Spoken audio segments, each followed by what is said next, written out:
complementando a mensagem a mensagem de hoje de manhã, eu gostaria de ler Efésios capítulo 3, para mostrar para vocês qual é o objetivo do ministério da Nova Aliança.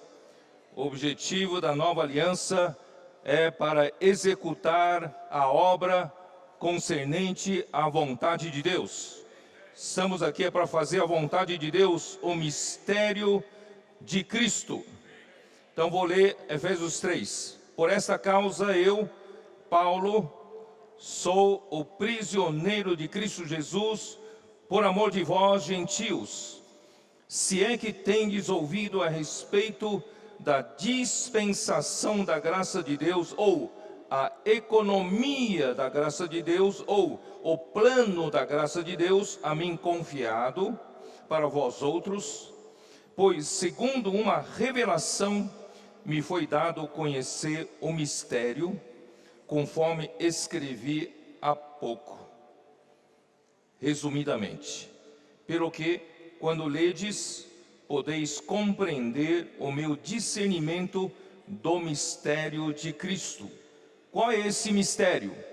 É o mistério da vontade de Deus, o qual em outras gerações não foi dado a conhecer aos filhos dos homens, como agora foi revelado aos seus santos apóstolos e profetas no Espírito, a saber, que os gentios são co-herdeiros, membros do mesmo corpo e coparticipantes da promessa em Cristo Jesus por meio do Evangelho, do qual foi constituído ministro conforme o dom da graça de Deus a mim concedida, segundo, presta bem atenção de novo, a força operante do seu poder. Deus tem um poder armazenado. Se você não usa, você não tem a força operante, a força que opera, que faz a vontade de Deus. A mim, o menor de todos os santos, me foi dada esta graça de pregar aos gentios o evangelho das insondáveis riquezas de Cristo e manifestar qual seja a dispensação do mistério, ou da economia do mistério, do plano do mistério, desde os séculos oculto em Deus, que criou todas as coisas, para que, pela igreja, a multiforme sabedoria de Deus se torne conhecida agora, dos principados e potestades nos lugares celestiais, que estão abaixo de Cristo, segundo o eterno propósito que estabeleceu em Cristo Jesus, nosso Senhor, pelo qual temos ousadia e acesso com confiança, mediante a fé nele. Portanto, vos peço que não desfaleçais das minhas tribulações por vós, pois nisso está a vossa glória. Irmãos, é por isso que nós estamos nesse ministério da Nova Aliança, para executar o que Deus tem no seu mistério oculto por séculos e gerações, e agora Ele quer tornar conhecido, e não só tornar conhecido, Ele quer executar o seu plano, Ele quer executar a sua economia, mediante a força operante do seu poder. E qual é o resultado? O resultado é para que a multiforme sabedoria de Deus pela igreja se torne conhecida, agora dos principados e potestades nos lugares celestiais. Portanto, irmãos, o que nós estamos envolvidos é algo muito grande, é algo muito poderoso. Por isso, não vamos pensar pequeno, vamos pensar grande. Deus vai realizar grandes obras no nosso meio, não pelo nosso poder, porque nós não temos esse poder, mas é pelo poder de Deus. Mas nós temos que usar força, nós temos que fazer operar força por meio desse poder. através de nós orarmos com as pessoas, através de nós levarmos a cabo esse ministério, Deus certamente operará o seu poder através de nós. A mensagem 2 tem por título: a única linha ministerial. Leitura da Bíblia, Atos capítulo 1, versículo 8, podemos ler. Atos capítulo 1, versículo 8.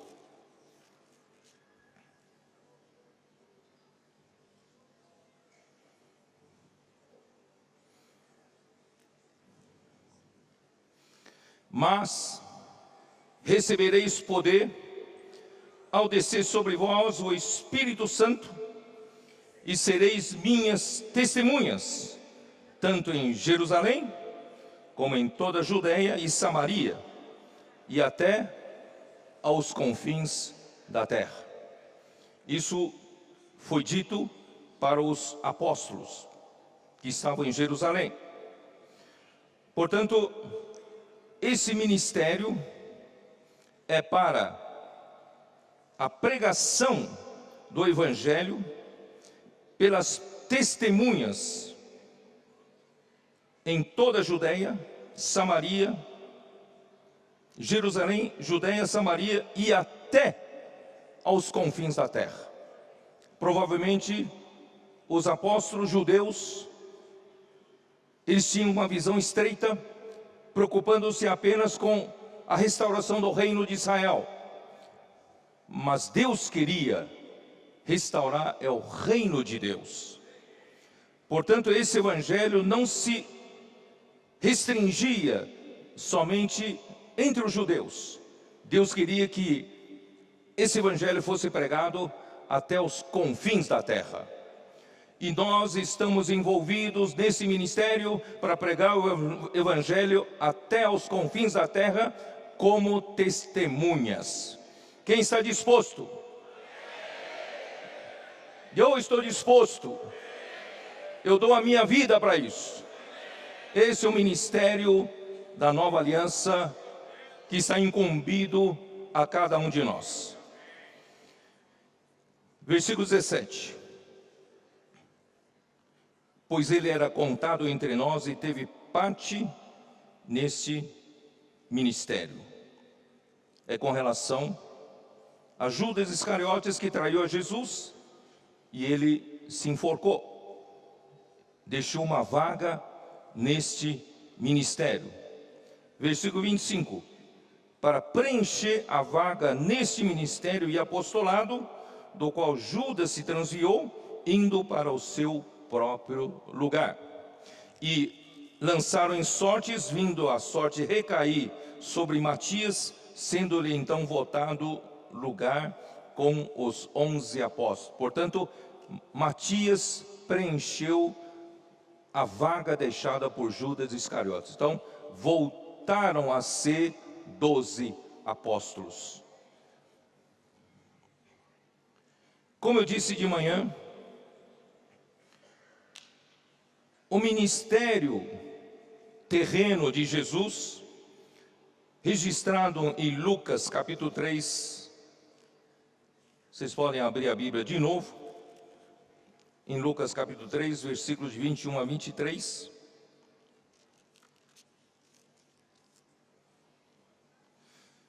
Ali diz que quando Jesus foi batizado,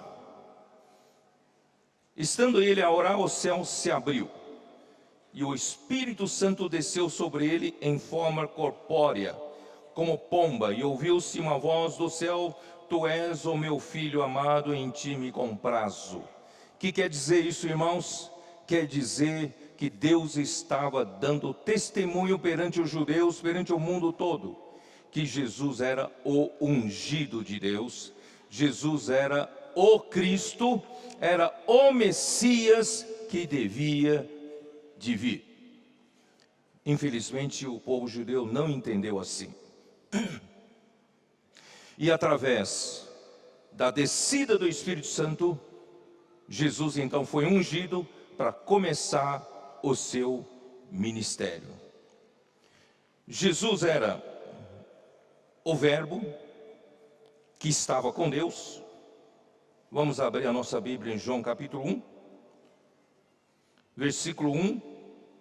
No princípio era o Verbo, e o Verbo estava com Deus, e o Verbo era Deus. Ele estava no princípio com Deus. Todas as coisas foram feitas por intermédio dele, e sem ele, nada do que foi feito se fez. A vida estava nele, e a vida era a luz dos homens. A luz resplandece nas trevas, as trevas não prevaleceram contra ela. 14. E o Verbo se fez carne e habitou entre nós, cheio de graça e de verdade, e vimos a sua glória, glória como do unigênito do Pai. Então Jesus foi instrumento do Pai para, aqui na terra, fazer a vontade de Deus.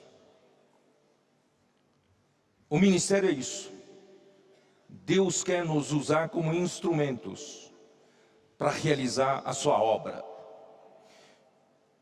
Em João 5, versículo 17. Quando os judeus começaram a perseguir Jesus, porque ele havia efetuado uma cura no dia de sábado. E no sábado não era lícito o homem trabalhar. Versículo 16. E os judeus perseguiam Jesus porque fazia estas coisas no sábado. Mas ele lhes disse: meu Pai trabalha até agora, e eu trabalho também. Irmãos, nós não somos restritos pela lei dos homens. Nós trabalhamos quando Deus trabalha. Quando Deus trabalha, Ele nos usa como instrumentos para trabalhar. Nós não temos nossa própria vontade. Quando Deus se move, quer se mover através de nós como instrumentos, a gente tem que se mover. Se Deus quer que você seja usado como instrumento, chegar uma pessoa, posso orar por você? Você não tem liberdade para dizer não, porque você é um instrumento para Deus fazer o seu trabalho. Se você está disposto a fazer parte desse ministério da Nova Aliança, nós devemos nos entregar totalmente a Deus, para que Ele faça a sua vontade. Quando Ele trabalha, nós trabalhamos. Nós não trabalhamos sem Ele trabalhar.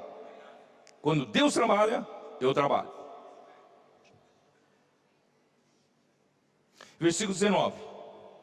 Então lhes falou Jesus: em verdade vos digo que o Filho nada pode fazer de si mesmo, senão somente aquilo que vi fazer o Pai. Porque tudo o que este fizer, o Filho também semelhantemente o faz. Então o Filho era o enviado de Deus para executar a vontade de Deus. Esse era o seu ministério. O ministério de Jesus aqui na terra era executar o que o Pai queria que ele executasse. Hoje, semelhantemente, o mesmo acontece conosco. Nós temos um ministério da Nova Aliança, nós executamos aquilo que Deus quer executar por meio de nós. E nada podemos fazer por nós mesmos. Esse ministério é o ministério do Espírito. Esse é o ministério que dá vida. Esse ministério não é humano. Nós somos canais para que Deus faça a sua obra por meio de nós. Nós nada podemos fazer de nós mesmos. Versículo 30. eu nada posso fazer de mim mesmo na forma, porque ouço, julgo. O meu juízo é justo, porque não procuro a minha própria vontade, e sim a daqueles que me enviou. Semelhantemente nós, procurando ser fiéis ao Senhor como Jesus o foi, nós também não podemos fazer nada de nós mesmos. Quando nós ouvimos a palavra de Deus, é que nós praticamos. A palavra profética é nossa referência. A palavra profética nos dá direção. Quando nós fazemos de acordo com a palavra profética, obedientes, Deus abençoa, porque é Deus que está fazendo. Portanto, nós não procuramos a nossa própria vontade. Eu quero fazer isso, eu quero fazer aquilo, eu não tenho a minha própria vontade. Irmãos, sejam simples. Ouça a palavra, seja obediente à palavra, e o Senhor vai fazer a sua vontade. E o próprio Deus dava testemunho de que Jesus era um enviado de Deus. Porque os judeus duvidavam que Jesus era o Cristo, era o Messias enviado da parte de Deus. E Jesus então, em João 5, usa de todas as maneiras para provar a eles que Jesus foi enviado por Deus. Mas eles não criam. Portanto, irmãos, Jesus por fim disse: nenhum homem pode dar um testemunho de mim que eu sou o Messias, o enviado da parte de Deus, porque é o próprio Deus quem dá testemunho de mim. Versículo 36, mas eu tenho maior testemunho do que o de João, porque as obras que o Pai me confiou para que eu as realizasse, essas que eu faço, testemunham a meu respeito de que o Pai me enviou. Irmãos, como provar que alguém é enviado de Deus?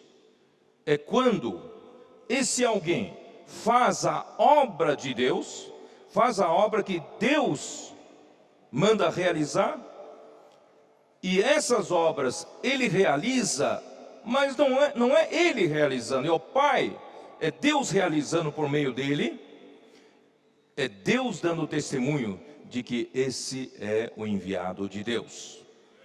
Irmãos, isso está acontecendo no nosso meio. Nós falamos, por exemplo, sobre a comportagem dinâmica. Aí começamos a divulgar isso, promover isso. E os irmãos, os comportores, primeiramente saíram para ter essa experiência. E depois os irmãos das igrejas quiseram ter também essa experiência. E quantas experiências ricas esses irmãos tiveram. Experimentaram o poder de Deus nas suas orações. Experimentaram o poder de Deus quando eles oraram pelas pessoas. Experimentaram o poder de Deus quando eles passaram esses livros para as pessoas, contendo o conteúdo do Evangelho do Reino. Milagres aconteceram, sinais se seguiram. Isso prova, irmãos, que nós somos enviados de Deus para fazer a obra de Deus, para executar o ministério da nova aliança. Vocês estão entendendo? Marcos 16, como diz Marcos 16. Últimos 2 versículos. De fato, o Senhor Jesus, depois de lhes ter falado, foi recebido no céu e assentou-se à destra de Deus. Isso nós já falamos hoje de manhã, usando Efésios capítulo 1, versículos 17, 18, 19, 20. Jesus, depois que Deus o ressuscitou com a sua suprema grandeza do seu poder, não só ressuscitou, o levou as alturas, à destra de Deus, nos lugares celestiais, acima de todo principado, potestade, poder, domínio e de todo nome que se possa referir no presente século e no vindouro. Aleluia! O nosso Senhor está à destra de Deus. Está lá em cima, acima de todo principado, toda potestade, todo domínio. Ele está acima. Por isso que os demônios tremem quando ouvem o nome de Jesus. Os anjos caídos não têm ousadia de ir contra esse nome, porque está acima deles. Falando mais um pouco de física, você sabia quanto mais alto está, maior energia potencial? Vocês vão boiar de novo.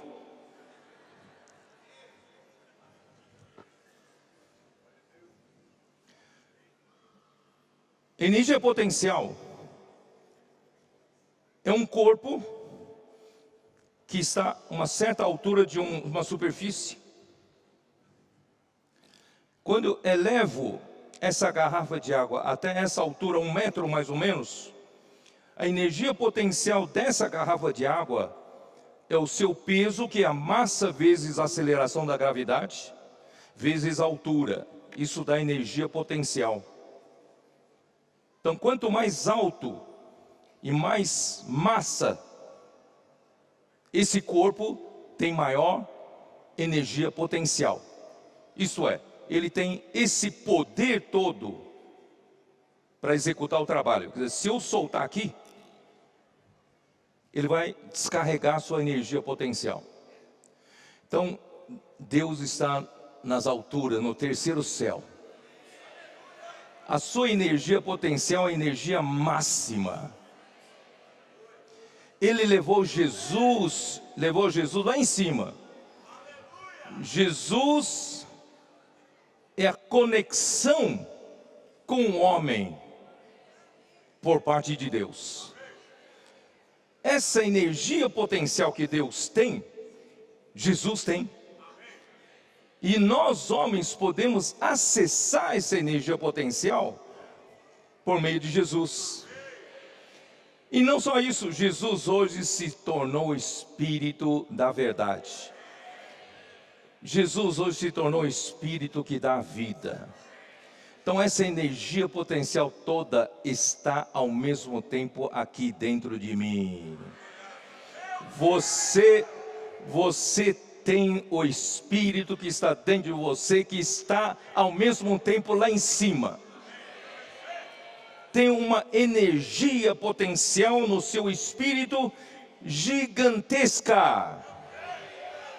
É só você acessar. Liga o interruptor que o ventilador funciona. Liga o interruptor que a lâmpada acende. Liga o interruptor que todo equipamento começa a trabalhar. Liga o interruptor do seu espírito. Você vai usar toda a energia potencial de Deus, que é a energia máxima nesse universo.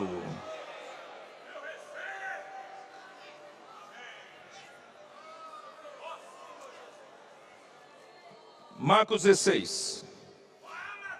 De um lado, Jesus assentou-se à destra de Deus.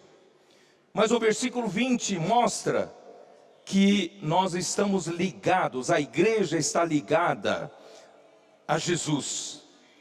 Nós podemos nos conectar para ter acesso a esse poder todo. Versículo 20, e eles tendo partido, pregaram em toda parte. Irmãos, eles têm que usar essa energia. Se não usarem, essa energia fica parada. Se você não usa, o poder de Deus fica parado. Você precisa usar dessa energia. E eu quero ver todo mundo saindo da estância Árvore da Vida, quando for embora para casa. Eu acredito que os postos de gasolina que vocês forem colocar gasolina, os postos de pedágio que vocês passarem, os lugares que vocês pararem para tomar lanche, irmãos, todos vão receber a força desse poder. Todos à sua volta. Posso orar por você? Você pode consolar uma pessoa, você pode encorajar uma pessoa, você pode mudar a vida de uma pessoa, você pode levar essa pessoa, estar no centro da vontade de Deus, também ter o mesmo ministério da nova aliança que você tem. Acredita nisso? Se nós não usamos, a energia potencial fica lá. Precisamos usar. Use à vontade. Esse poder nunca acaba, nunca gasta, não termina. Vamos usar. Então, tendo eles partido, precisamos sair para a rua. Para a rua. Para a rua. Tendo partido, pregaram em toda parte. Pregaram em toda parte. Rodovia dos Bandeirantes, rodovia de Anhanguera, Castelo Branco, que mais? Por toda parte. Cooperando com eles o Senhor. Esse mesmo Senhor que está à direita de Deus coopera com a sua igreja quando usa o poder de Deus. E confirmando a palavra por meio de sinais que se seguiam. Irmãos, coisas maravilhosas estão acontecendo conosco. Através das orações, através da comportagem dinâmica, irmãos, cada dia são muitas e muitas pessoas estão recebendo a oração. Muitas e muitas pessoas estão recebendo a visita do Senhor. Muitas pessoas desesperadas da vida encontraram o Senhor. Pessoas que estavam para se suicidar, tirar sua vida, porque não vê mais sentido de vida, foram salvas naquele dia. Quantas pessoas com problema no casamento, problema de família, através de uma oração simples, um sinal segue. Reconcilia-se com seu cônjuge. Parece brincadeira, até pessoas desempregadas, quando recebem uma oração, dá alguns passos, toca o seu telefone celular, e alguém chamando para o emprego. Coisas desse tipo estão acontecendo. E coisas maiores que eu não quero contar aqui. Nós hoje embaixo, na sala de comunhão, nós ouvimos coisas surpreendentes, maravilhosas, grandiosas acontecendo no nosso meio. Irmãos, o Senhor, Ele tem poder. Esse poder não é nosso, é dEle. Portanto, irmãos, nós somos apenas canais, como Jesus era canal. E nós hoje, a igreja, atuamos da mesma forma que Jesus. Ó Senhor Jesus, amém.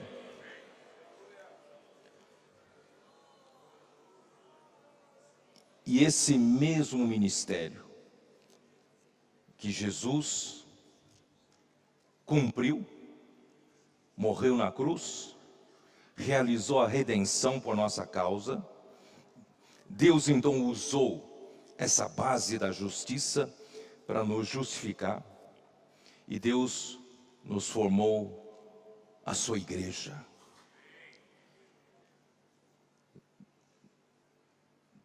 O Senhor, para nos entregar o ministério da nova aliança, para executar o que Deus quer executar aqui na terra, não mais por meio de Jesus diretamente, agora é por meio de sua igreja.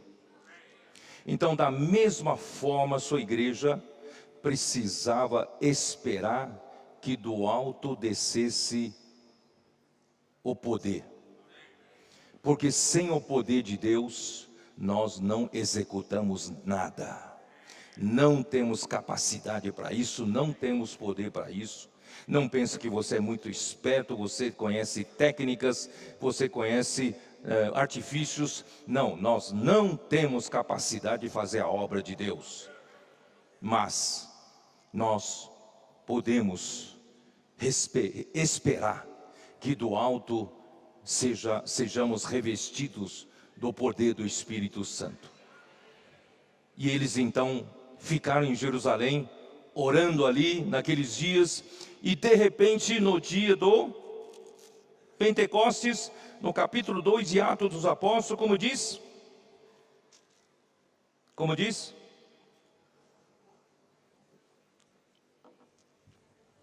Ao cumprir-se o dia de Pentecostes, estavam todos reunidos num só lugar.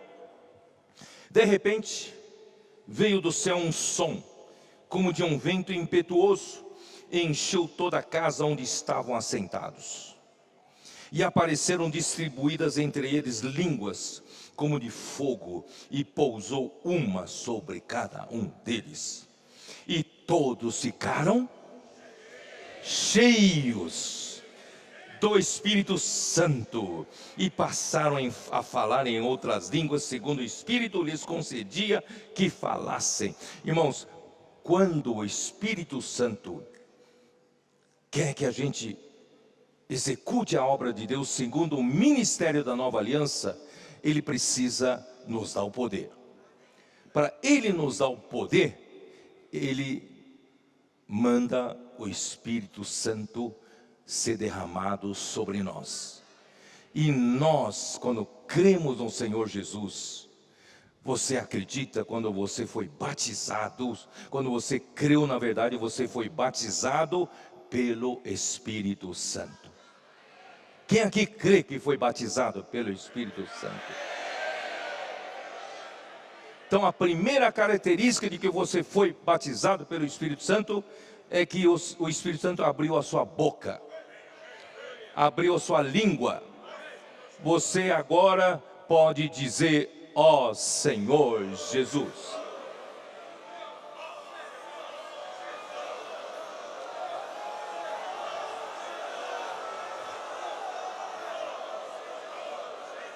A sua língua foi desatada. Não só invocar o nome do Senhor, mas a sua língua foi desatada para levar o Evangelho a outras pessoas. Eu diria que a sua língua foi desatada para orar pelos outros. Quem aqui não tem coragem ainda? Seja sincero. Não tem coragem ainda chegar uma pessoa na rua, chegar uma pessoa, né, e dizer: posso orar por você? Não precisa ter vergonha não. Não precisa levantar a mão também. Eu tinha vergonha, eu tinha esse impedimento.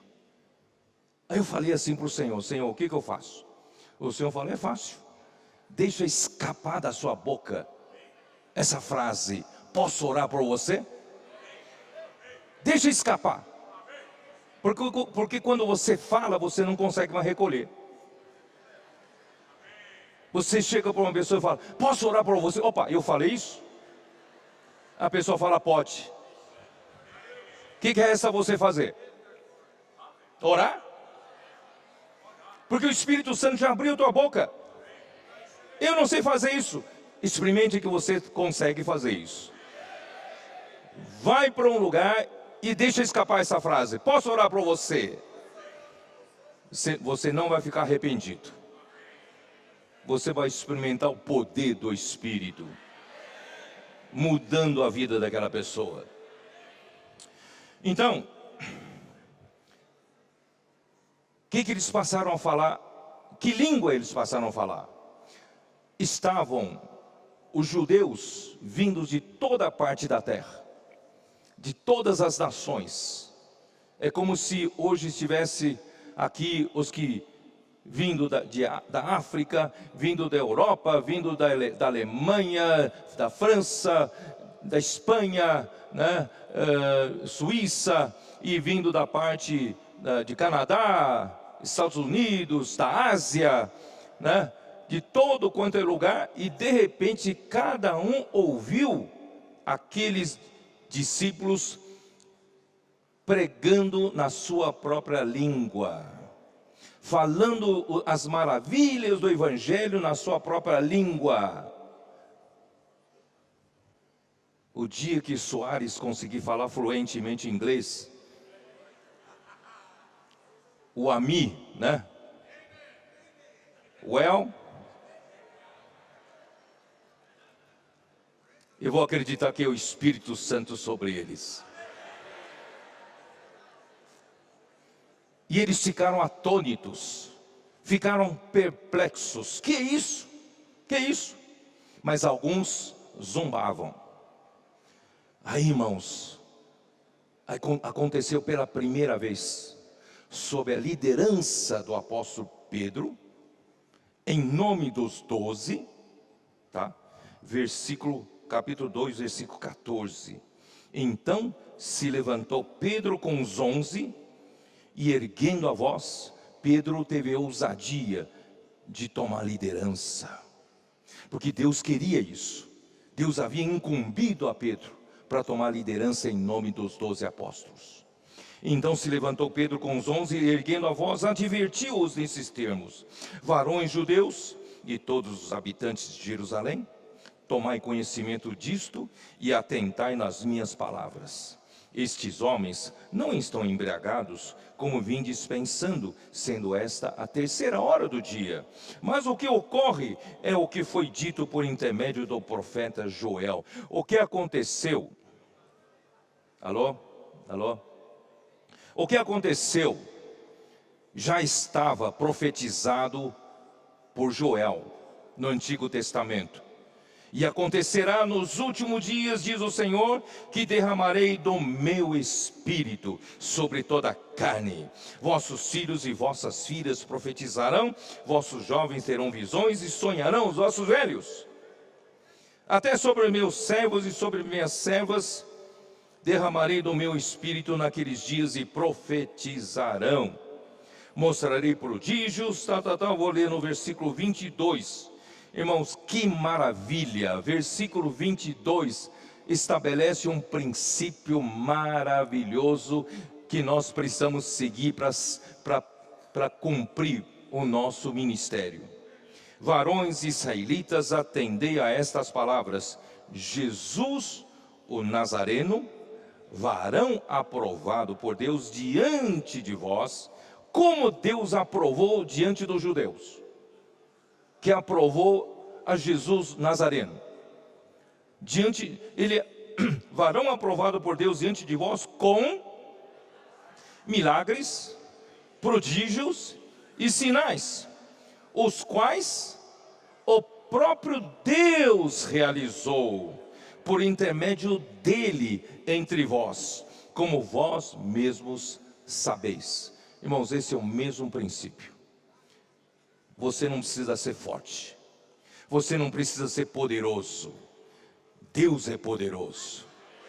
Deus mesmo opera por meio de você, porque essa obra é de Deus. Esse ministério da nova aliança é de Deus, e Deus nos encarregou para fazer. Portanto, irmãos, os milagres, prodígios e sinais, não precisa o homem fazer força para fazer. Irmãos, Deus, Ele mesmo tem interesse de fazer. É que os judeus queriam ver sinais para provar que Deus está nisso. Mas, irmãos, nós somos o contrário. Os judeus pedem sinais para ver Deus. Mas nós, pela fé, nós obedecemos a palavra. E os sinais vêm depois. Seus irmãos entendem? Nós não vemos para crer. Nós cremos e vemos. Não é? Nós não estamos aqui por sinais nem por milagres. Nós estamos aqui andando pela fé. Mas se essa fé vem de Deus, e a obra que estamos realizando é do ministério da nova aliança, irmãos, Deus mesmo realiza a sua própria obra por meio de nós. E assim os sinais, milagres e prodígios nos seguem. Nós não precisamos buscar isso, não. Nós não buscamos isso. Mas essas coisas seguem, porque essa obra é de Deus. Sendo este entregue pelo determinado desígnio e presciência de Deus. Olha a ousadia de Pedro, irmãos. Pedro, a gente, quando estudou Atos dos Apóstolos, a gente enfatizou muito como Paulo era ousado, Paulo era destemido, ele falava diretamente, mas irmãos, Pedro tinha o mesmo Espírito, porque ele recebeu o poder do Espírito, ele estava cheio do Espírito Santo. Portanto, irmãos, eu e você, se queremos realizar a obra de Deus, se queremos cumprir o ministério da nova aliança a nós encarregado, nós precisamos estar cheios do Espírito Santo. Qual é o segredo dos comportores dinâmicos de terem sucesso? Qual é o segredo? É técnica? É técnica de venda? Técnica de abordagem? Não, é estarem cheios do Espírito Santo. Concordam comigo ou não? Vocês já praticaram comportagem dinâmica? Quem é que praticou comportagem dinâmica? Vocês conseguem fazer isso sem estar cheio do Espírito Santo? É o Espírito quem faz a obra. É o Espírito que abre o coração das pessoas.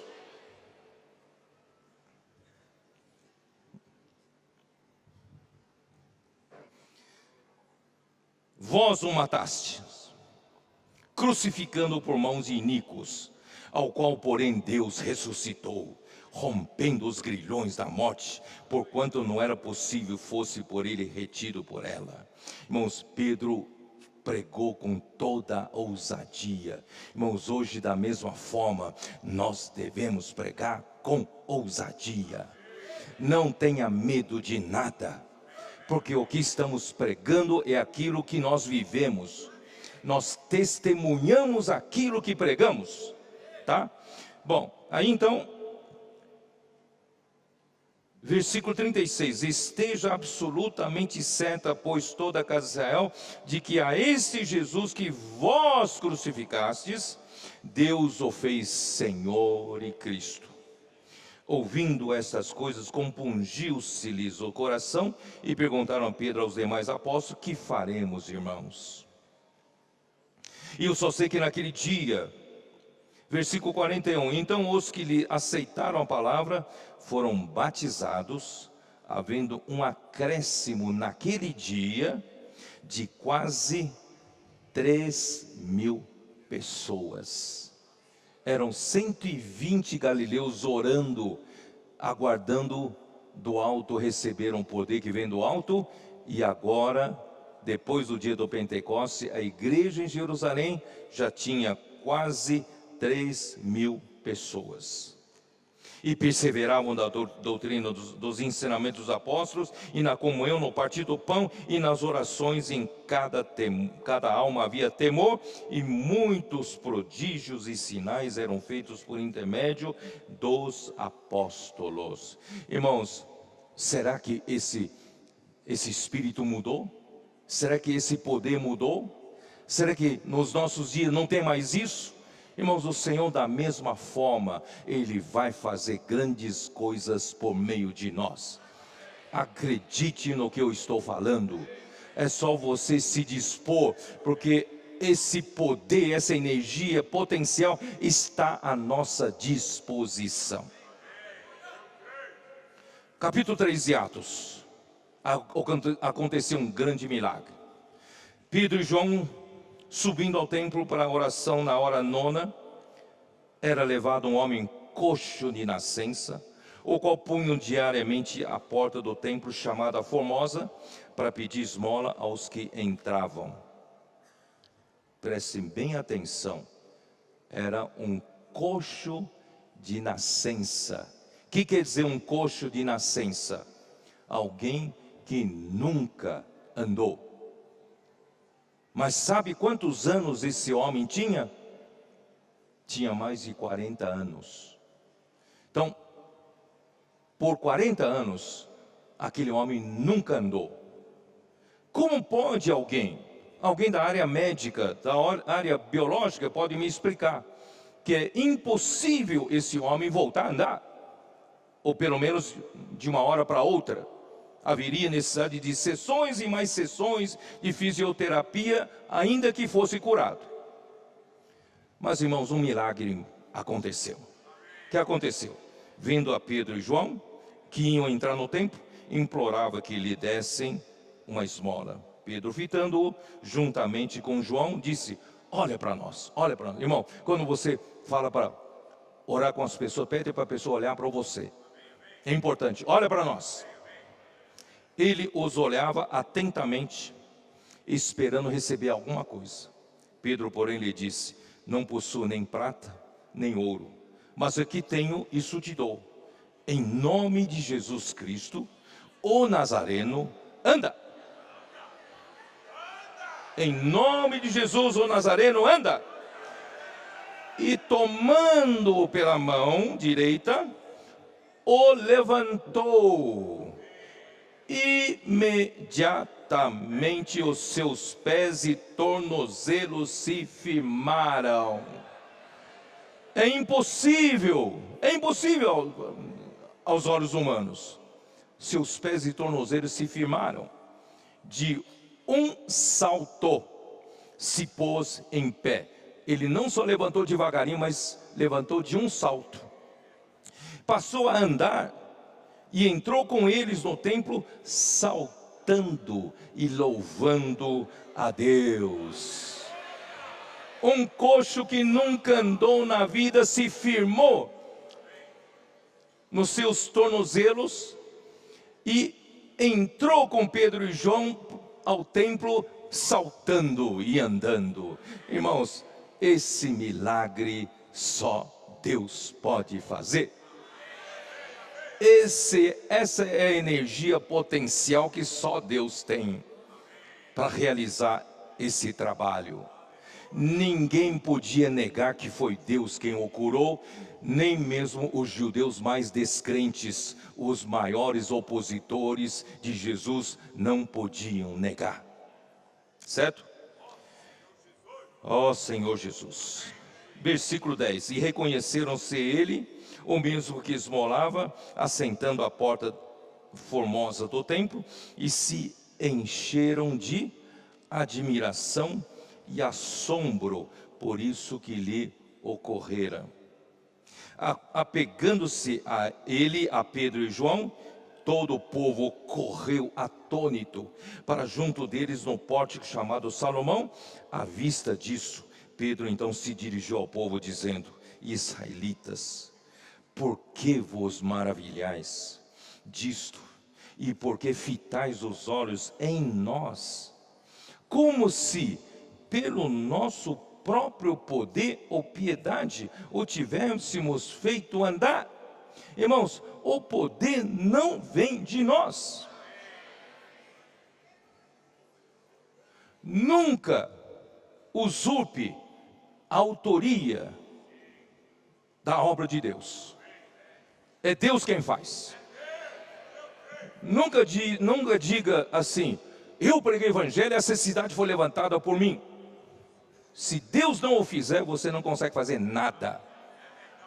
Não é pelo poder de João, de Pedro, nem pela piedade deles, é que esse homem foi curado. O Deus de Abraão, de Isaac e de Jacó, Deus de nossos pais, glorificou a seu servo Jesus, a quem vós traístes e negastes perante Pilatos, quando este havia decidido soltá-lo. Pilatos havia decidido soltar Jesus. Vós, porém, negaste o santo e o justo e pedistes que vos concedesse um homicida. Soltaram um homicida e mataram Jesus. Dessarte, matastes o autor da vida, a quem Deus ressuscitou dentre os mortos, do que nós somos testemunhas. Os 12 apóstolos podem dizer isso. Eles eram testemunhas.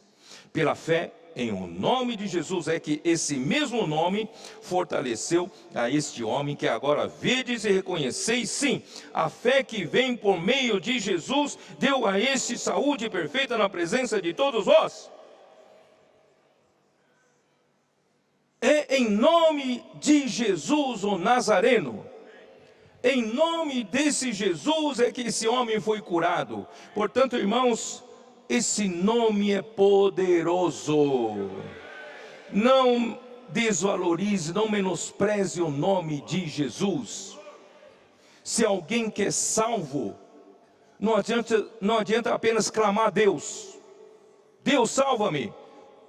A salvação está em o nome de Jesus. Esse coxo foi curado em nome de Jesus. Porque o nome de Jesus se tornou tropeço para os judeus. Uma rocha de escândalo para os judeus. Portanto, as autoridades não queriam ouvir que as coisas eram feitas em nome de Jesus. Aí então, o que aconteceu? Capítulo 4. Falando eles ainda ao povo, quando sobrevieram os sacerdotes, o capitão do templo e os saduceus, ressentidos por ensinarem eles o povo e anunciarem em Jesus a ressurreição dentre os mortos, e os prenderam. Irmãos, primeiro os saduceus não acreditavam em ressurreição.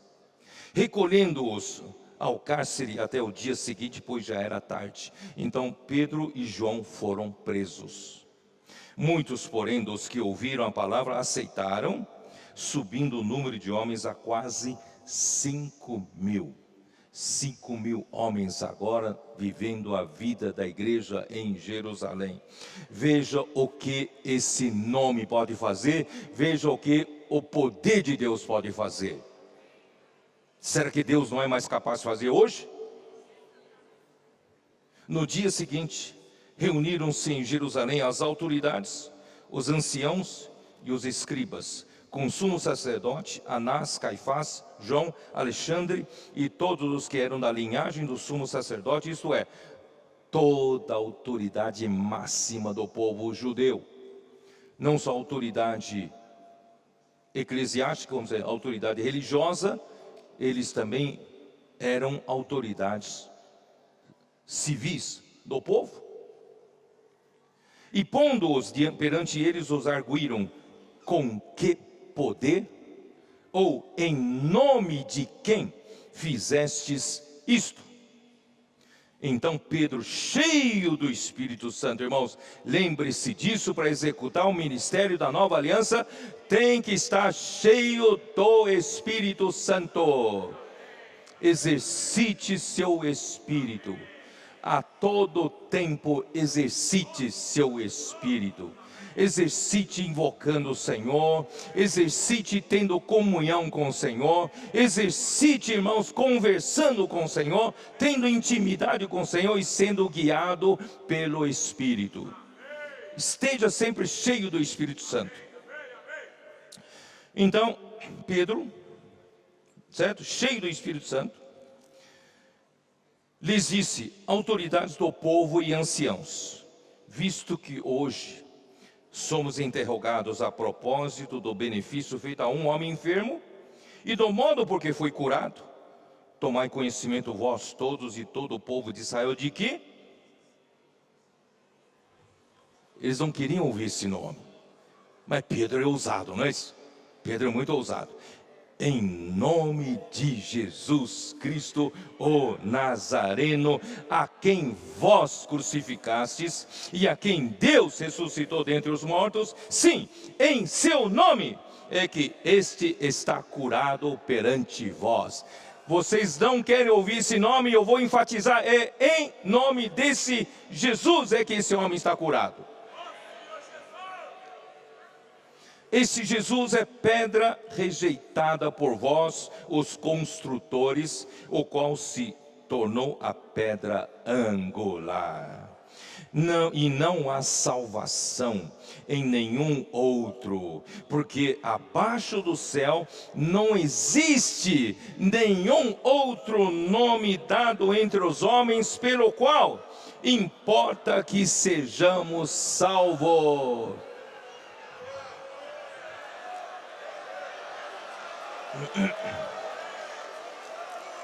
Não há outro nome, não há salvação em nenhum outro nome, em nome do Senhor Jesus. Ao verem a intrepidez de Pedro e João, sabendo que eram homens iletrados, incultos, admiraram-se, reconheceram que haviam eles estado com Jesus. Você é diferente agora, porque você tem estado com Jesus.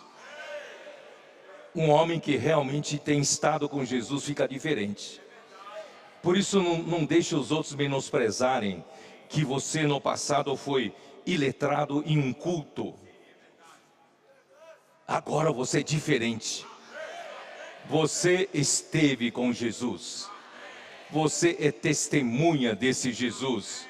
Você é um que invoca o nome de Jesus. Você tem o poder de Deus em nome de Jesus. Vendo com ele o homem que fora curado, nada tinham que dizer em contrário. Essas autoridades não queriam ouvir de jeito nenhum que se falasse em nome de Jesus. Mas ao ver esse coxo, que era público, notório a todos, que era um coxo de nascença de mais de 40 anos de idade, eles não podiam negar que Deus efetuou tal cura. Então, mandando-o sair do sinédrio, consultaram entre si: que nós fazemos com eles? Eles são um abacaxi para nós. Que faremos com esses homens? Pois na verdade é manifesto a todos os habitantes de Jerusalém que um sinal notório foi feito por eles e não o podemos negar. Mas para que não haja maior divulgação entre o povo, ameacemo-los para não mais falarem neste nome a quem quer que seja. Se eles parassem de falar em o nome de Jesus, estaria tudo certo. Eles aceitaram? Chamando-os, ordenaram-lhes que absolutamente não falassem, nem ensinassem em o nome de Jesus. Mas Pedro e João lhes responderam: julgai se é justo diante de Deus ouvir-vos antes a vós, outros, do que a Deus.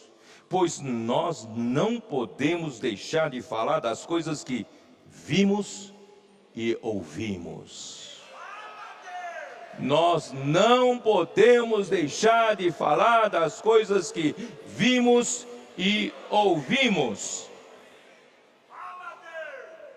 Depois, ameaçando-os mais ainda, os soltaram, não tendo achado o que os castigar por causa do povo, porque todos glorificavam a Deus pelo que acontecera. Agora prova que ele tinha mais de 40 anos. Ora, tinha mais de 40 anos aquele em quem se operara essa cura milagrosa. Ó Senhor Jesus! Uma vez soltos, a igreja passou a louvar o Senhor e a orar. Ó Senhor Jesus!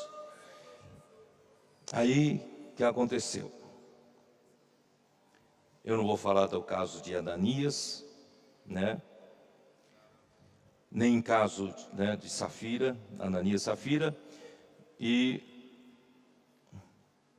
vou falar do capítulo 5, versículo 17. De novo, as autoridades do povo judeu o chamaram. Capítulo 5. Eu vou ler desses 12, vai? Eu ia economizar o tempo. Versículo 12. Muitos sinais e prodígios eram feitos entre o povo pelas mãos dos apóstolos, e costumavam todos reunir-se de comum acordo no pórtico de Salomão.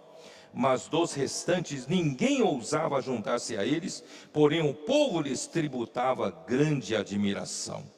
E crescia mais e mais a multidão de crentes, tanto homens como mulheres agregados ao Senhor. Bom, Deus é capaz de fazer isso. a ponto de levarem os enfermos até pelas ruas e os colocarem sobre os leitos e macas, para que ao passar Pedro, ao menos a sua sombra se projetasse em alguns deles. Afluía também muita gente das cidades vizinhas a Jerusalém, levando doentes atormentados de espírito imundo, e todos eram curados. E hoje você está curando também? Posso orar por você? Você está levando cura a muitas pessoas, de enfermidade física ou enfermidade psicológica, não é? Todos nós, irmãos, podemos fazer esse trabalho. Aí versículo 17, levantaram-se, porém, o sumo sacerdote e todos os que com ele estavam, isto é, a seita dos saduceus, tomaram-se de inveja, prenderam os apóstolos e os recolheram à prisão pública. Outra vez foram presos. Os apóstolos foram presos dessa vez. Mas de noite um anjo do Senhor abriu as portas do cárcere e, conduzindo-os para fora, lhes disse: ide, e apresentando-vos no templo, dizei ao povo todas as palavras desta vida. Dizei ao povo, ide, e dizei ao povo todas as palavras desta vida. Irmãos, nesse ministério da nova aliança, o anjo do Senhor vai falar com você também. Vai e diga ao povo todas as palavras desta vida. Tendo ouvido isto, logo ao romper do dia, entraram no templo e ensinavam. Chegando, porém, o sumo sacerdote e os que com ele estavam, convocaram o sinédrio e todo o senado dos filhos de Israel e mandaram buscá-los no cárcere. Aqui, irmãos, estaria toda a autoridade máxima da nação de Israel. Mas os guardas foram no cárcere e não acharam eles, porque ninguém sabe como eles saíram. E ninguém viu a saída deles, porque foi um anjo que os tirou de lá. Não tenha medo não, que o Senhor pode fazer a mesma coisa hoje, tá? Aí que aconteceu?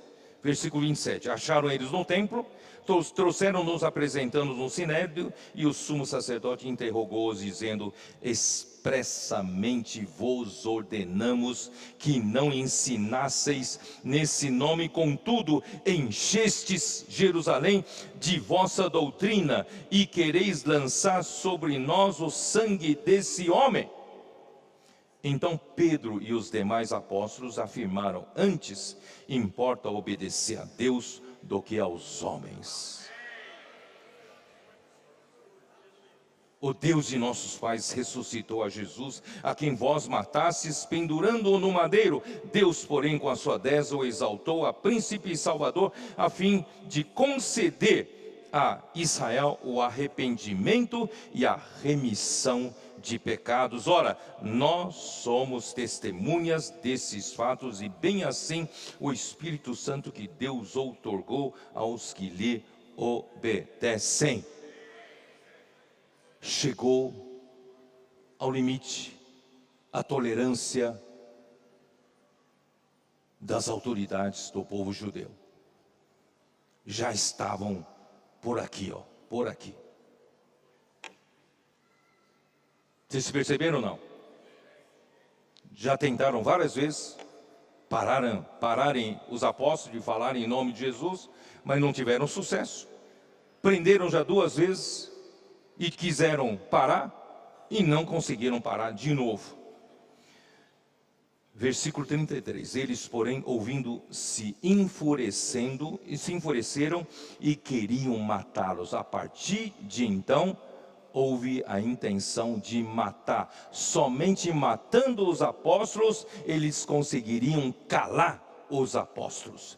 Irmãos, não tenha medo dos que podem matar o corpo,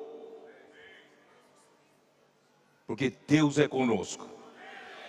Não precisa temer, o Senhor é contigo. Mas levantando-se no sinédrio um fariseu chamado Gamaliel, mestre da lei, acatado por todo o povo, mandou retirar os homens por um pouco e lhes disse: israelitas, atentai bem o que ides fazer a esses homens? Quer dizer, eles convenceram ao Sinédrio não matá-los.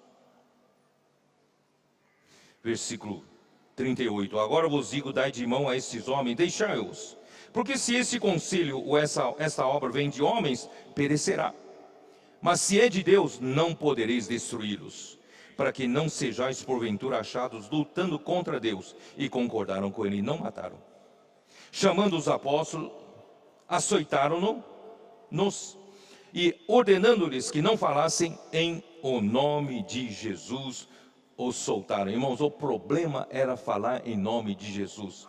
Se eles trocassem o nome de Jesus em nome de Deus, não teria problema. Por isso, irmãos, nós insistimos em falar em nome de Jesus. É o nome que Deus deu para o homem, onde há salvação para o homem.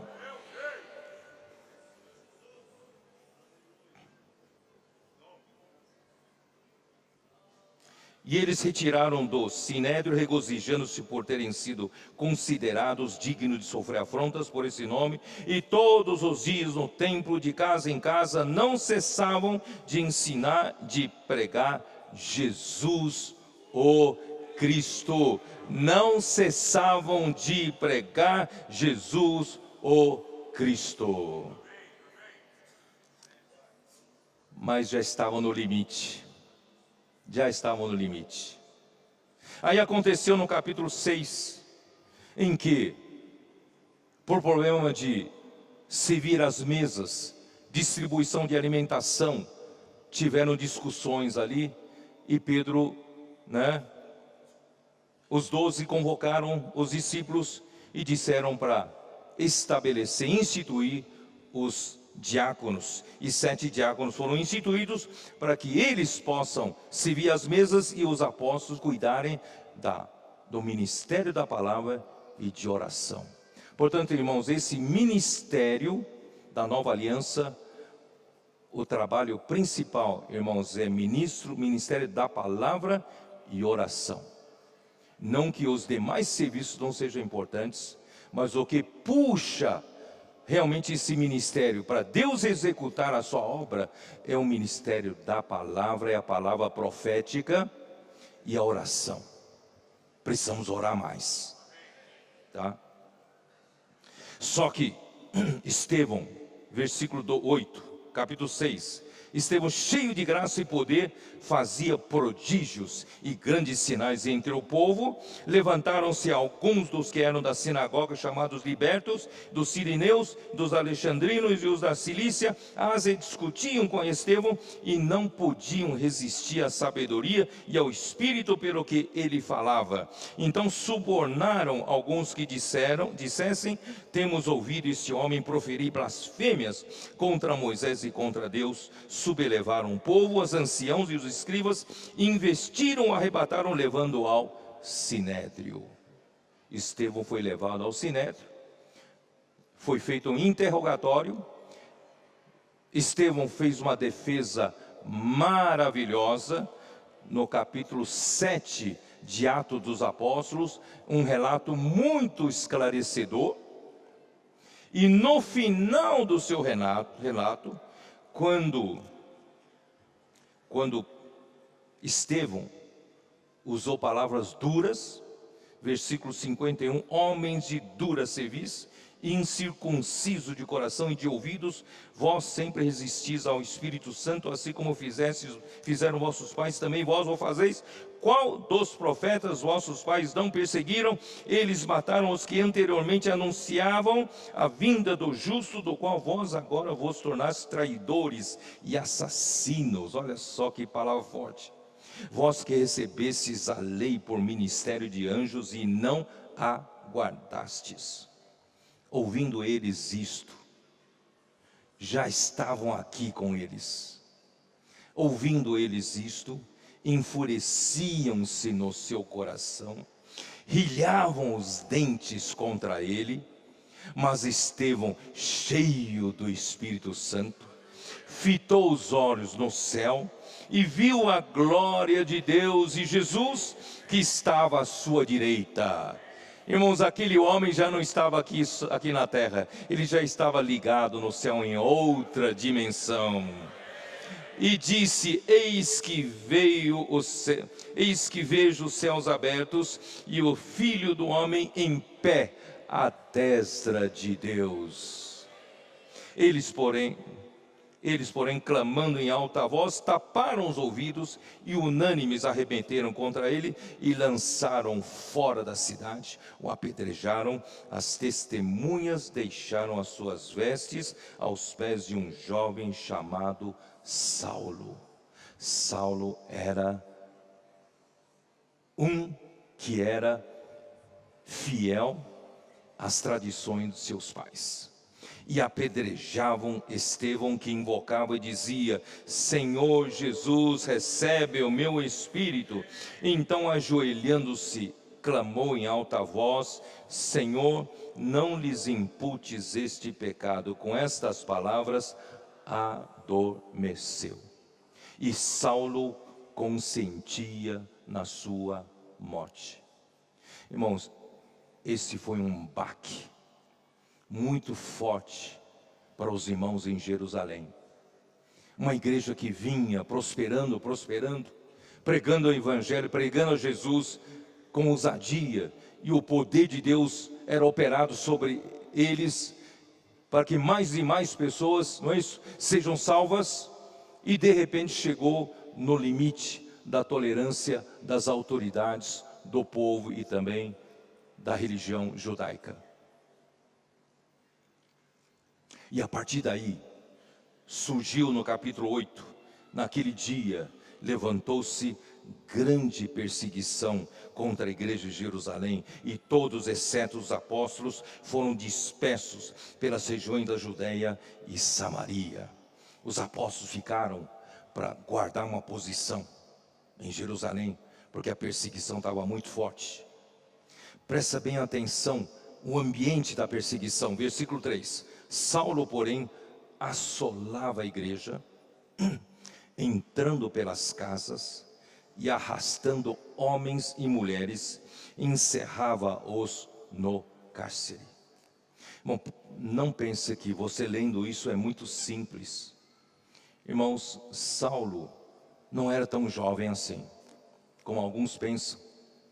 Alguns pensavam que ele era adolescente, por isso ele não podia apedrejar. Não, Saulo já tinha autoridade de polícia. Ele podia entrar nas casas dos crentes, dos cristãos, e entrava, assolava as casas e arrastava os homens e mulheres para a prisão. Já pensou você, na sua casa, de repente, entra uma pessoa como Saulo, em nome do zelo pela tradição dos judeus, vem e arrasta a tua mulher, arrasta seus filhos, arrasta você para a prisão. Irmãos, imaginem isso acontecendo em toda a cidade de Jerusalém. O terror era muito grande. O povo sofreu muito. Então, irmãos, a partir desse momento, alguma coisa começou a mudar. Surgiram alguns dentre os irmãos de Jerusalém que talvez Pedro tivesse sido radical demais. Bateu de frente com as autoridades do povo. Ele poderia ser um pouco mais flexível. Não batia de frente com as autoridades. Quando disseram para ele parar de pregar em esse nome, ele podia mudar de nome e não mais falasse em nome de Jesus.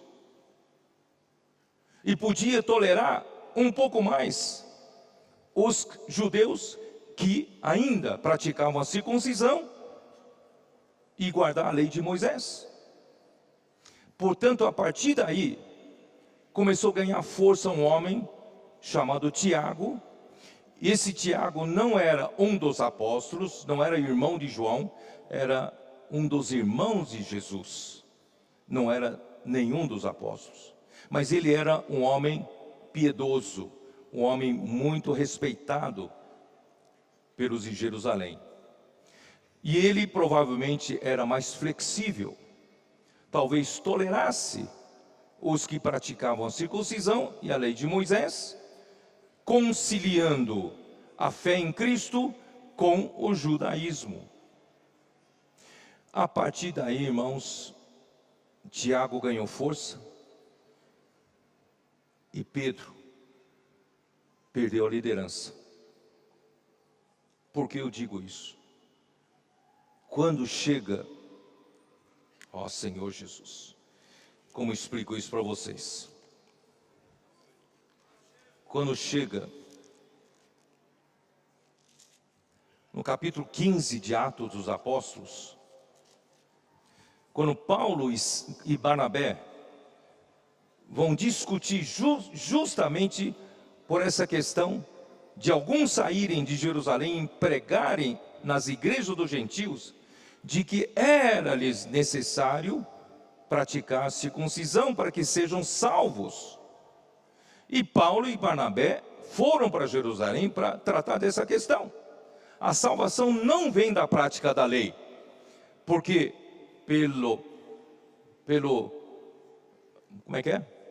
pelas obras da lei, ninguém é justificado.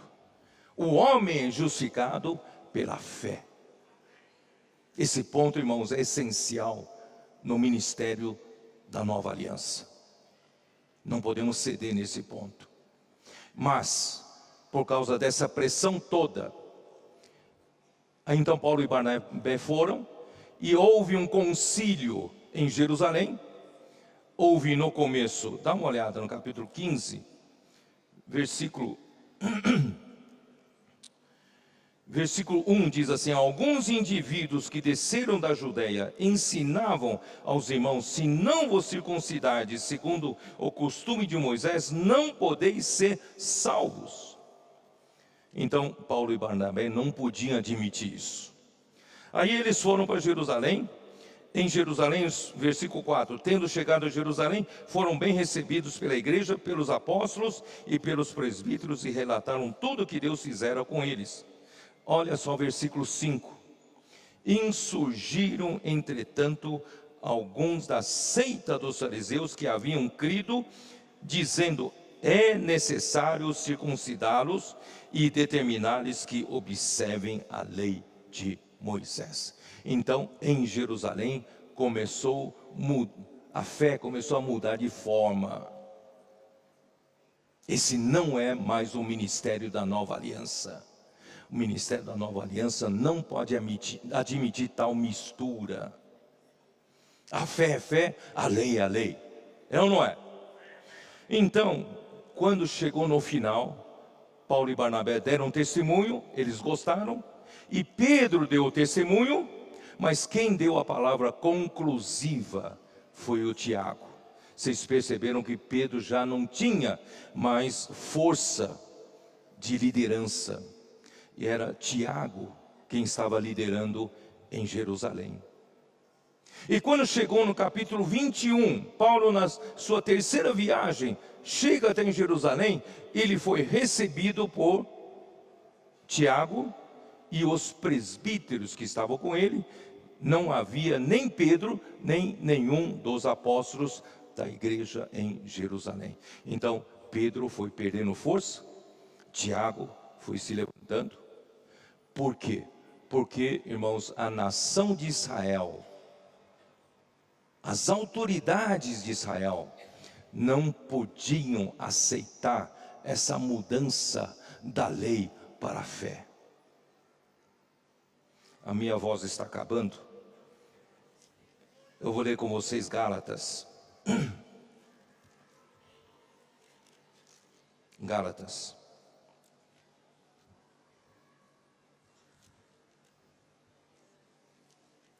É isso, né? Ó Senhor Jesus.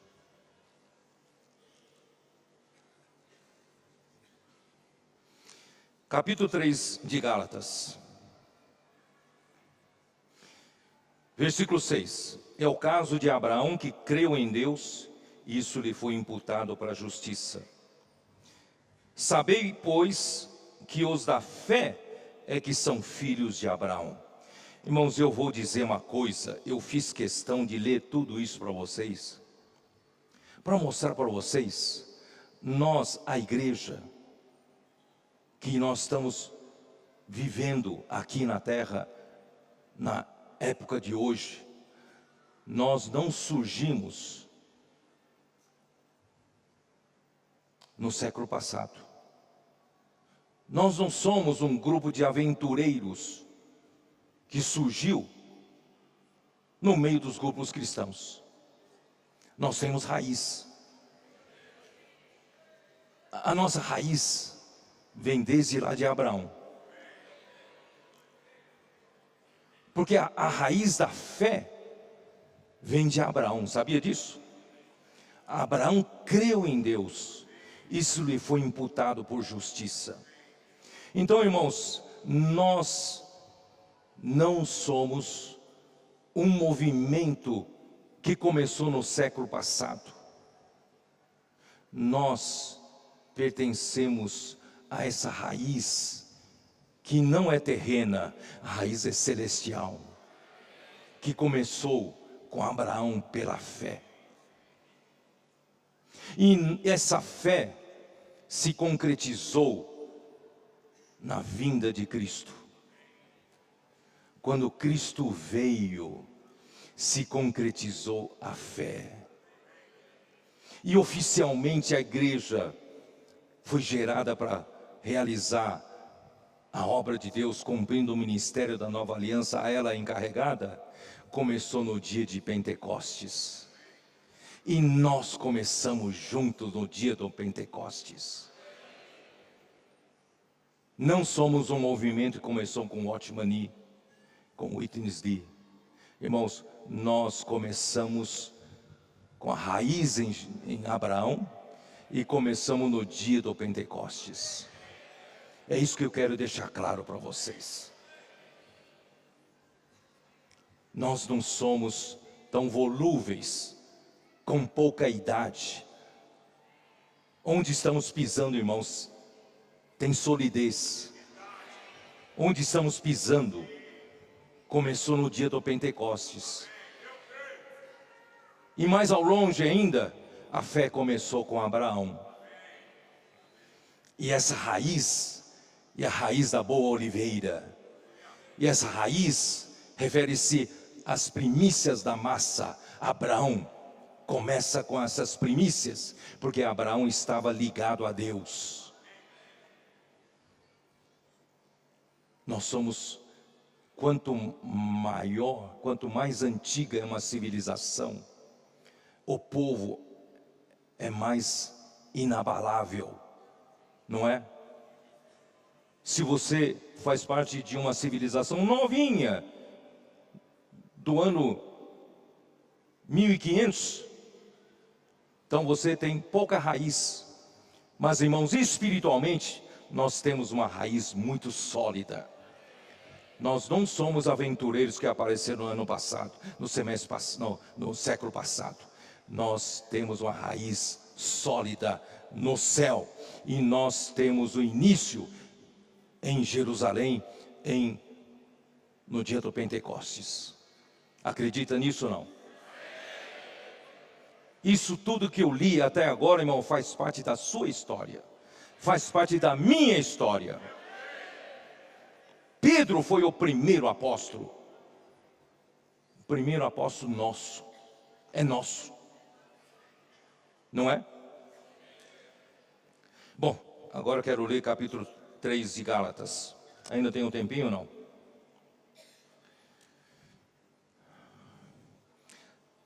Ora, tendo a Escritura previsto que Deus justificaria pela fé os gentios, pré-anunciou o Evangelho a Abraão. Em ti serão abençoados todos os povos, de modo que os da fé são abençoados com o crente Abraão. Irmão, nós temos essa raiz.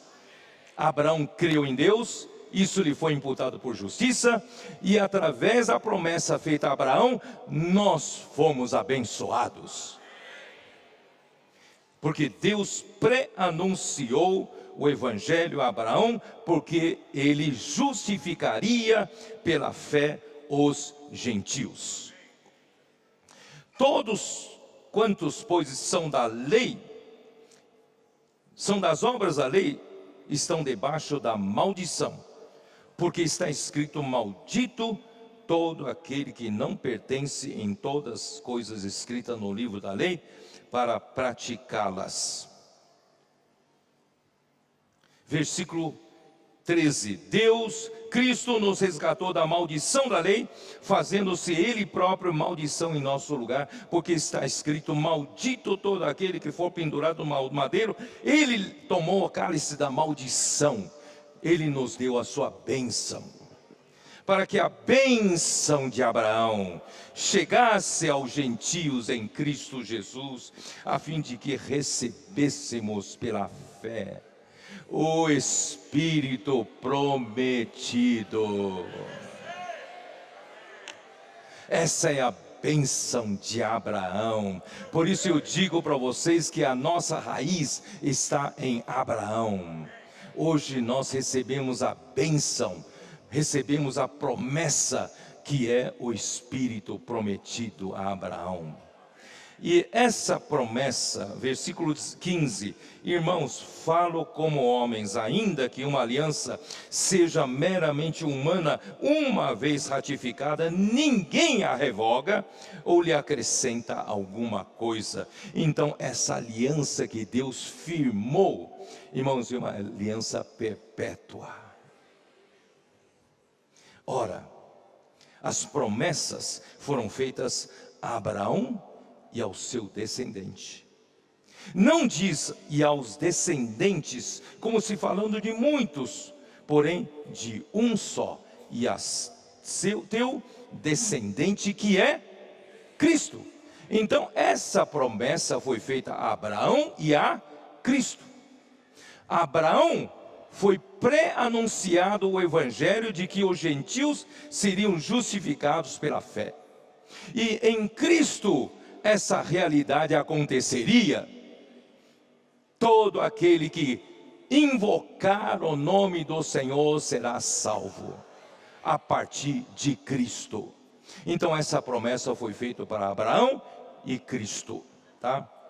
Agora vou dizer para vocês, versículo 17: e digo isto, uma aliança já anteriormente confirmada por Deus. A lei veio quantos anos depois? A lei veio 430 anos depois. Não a pode abrogar de forma que venha a desfazer a promessa. Essa promessa foi feita a Abraão e ao seu descendente Cristo 430 anos antes da promulgação da lei de Moisés. Vocês estão entendendo? Então a nossa raiz está lá com Abraão, e a lei veio 430 anos depois. E foi necessário que Deus mandasse a lei. Por quê? Versículo, virando lá para versículo 23. Mas antes que viesse a fé, estávamos sob a tutela da lei, e nela encerrados, para que essa fé, que de futuro haveria de revelar-se, de maneira que a lei nos serviu de aio para nos conduzir a Cristo, a fim de que fôssemos justificados por fé. Mas tendo vindo a fé, já não permanecemos subordinados ao aio. Não sei se os irmãos entenderam.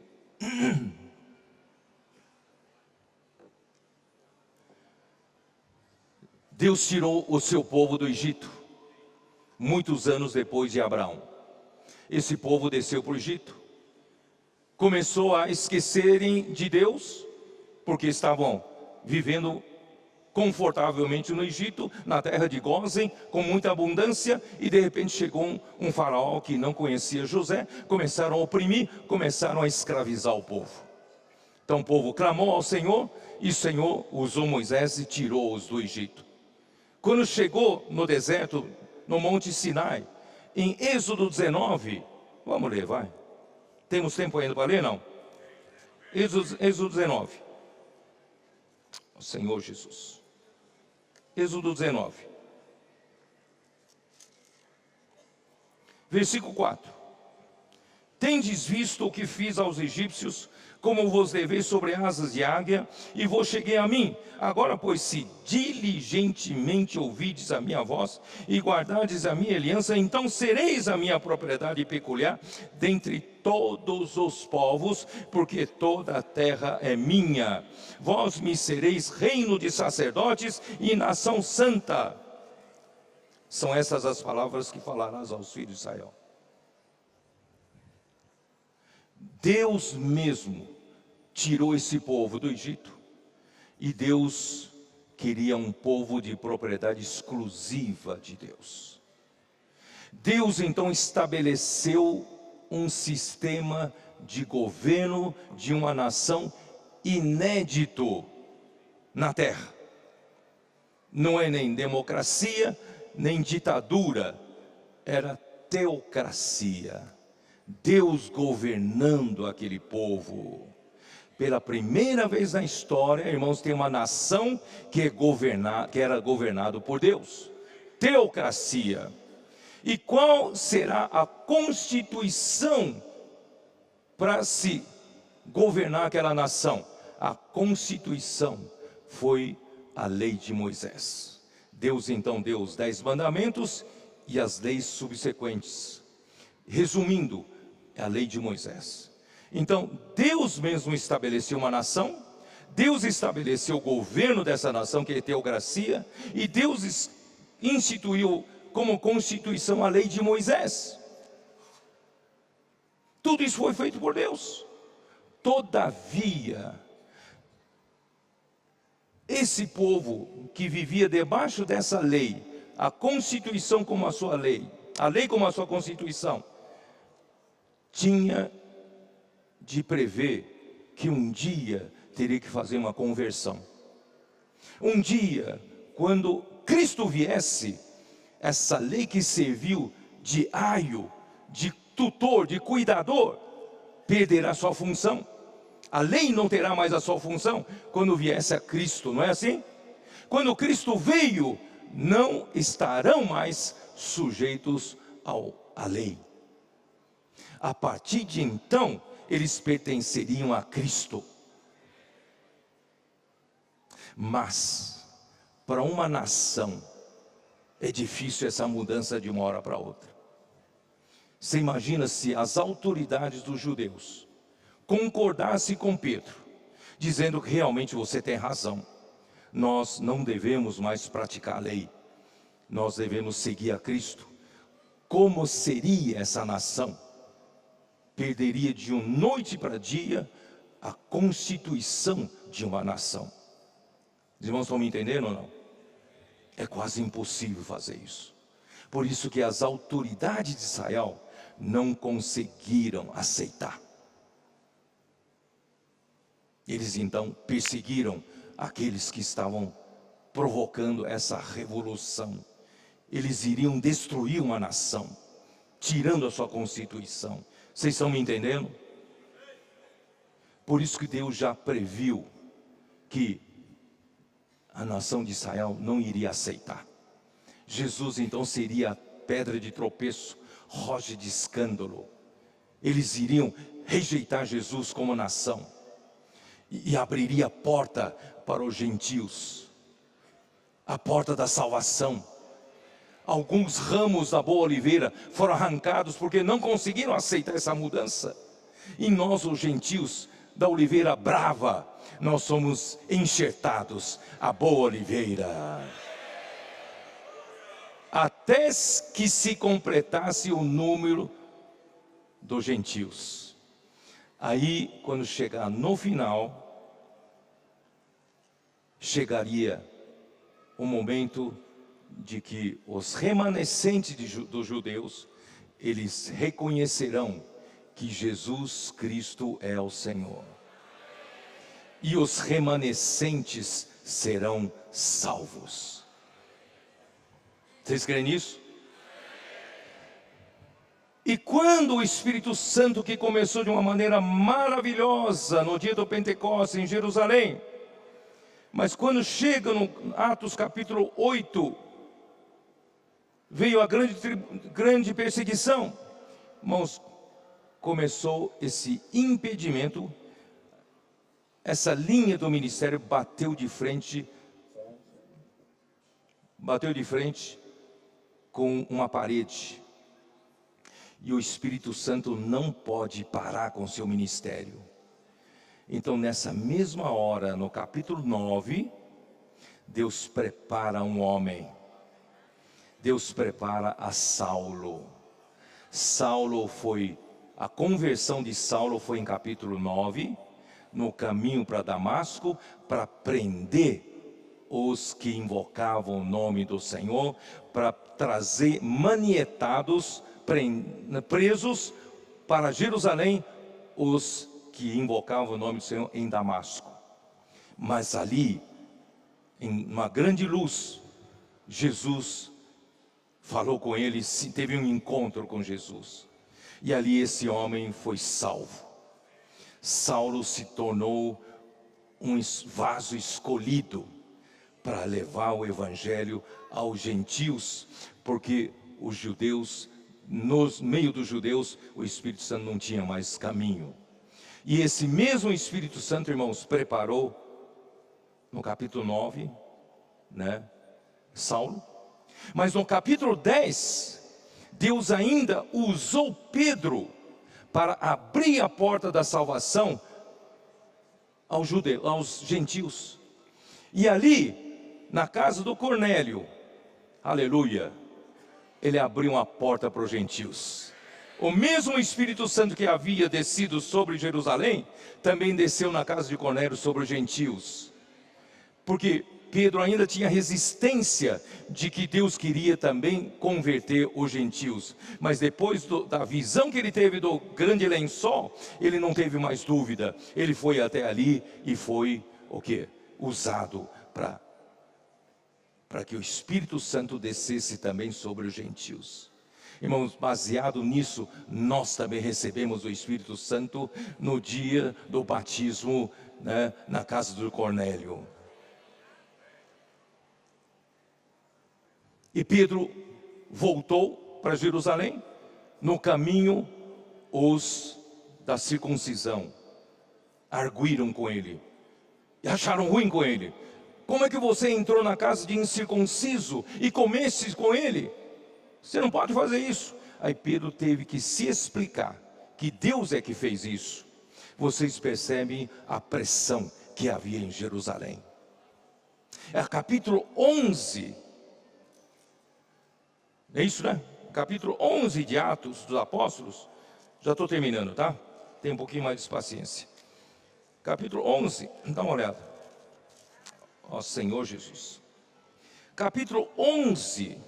Os que foram dispersos na perseguição, na grande perseguição de Jerusalém, eles saíram para pregar o evangelho em todo lugar, só que só pregavam os judeus. Mas Deus queria alcançar os gentios. E alguns então desavisadamente pregaram, alguns,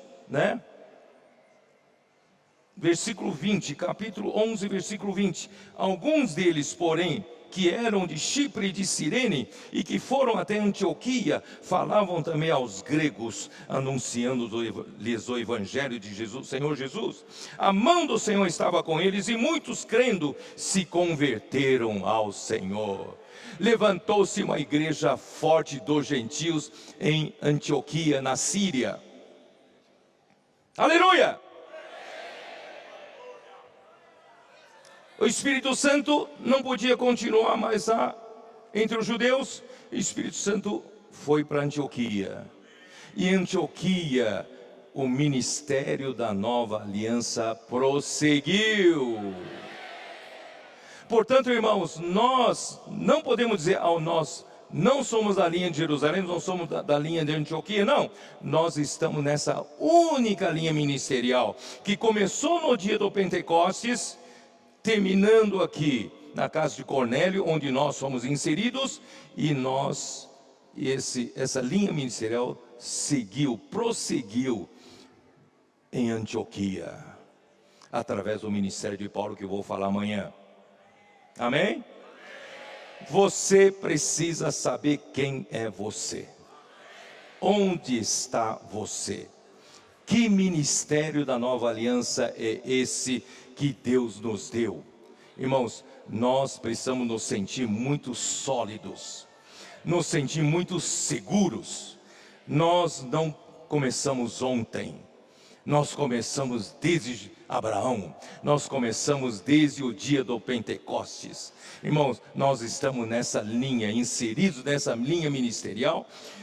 Queira Deus, irmãos, sejamos esses que vão encerrar essa linha ministerial, trazendo o reino de Deus de volta para a terra, cumprindo a vontade de Deus, Cristo encabeçando sobre todas as coisas, devolvendo a Deus o reino aqui na terra. Jesus é o Senhor. Deus abençoe vocês e dê entendimento para vocês entenderem isso.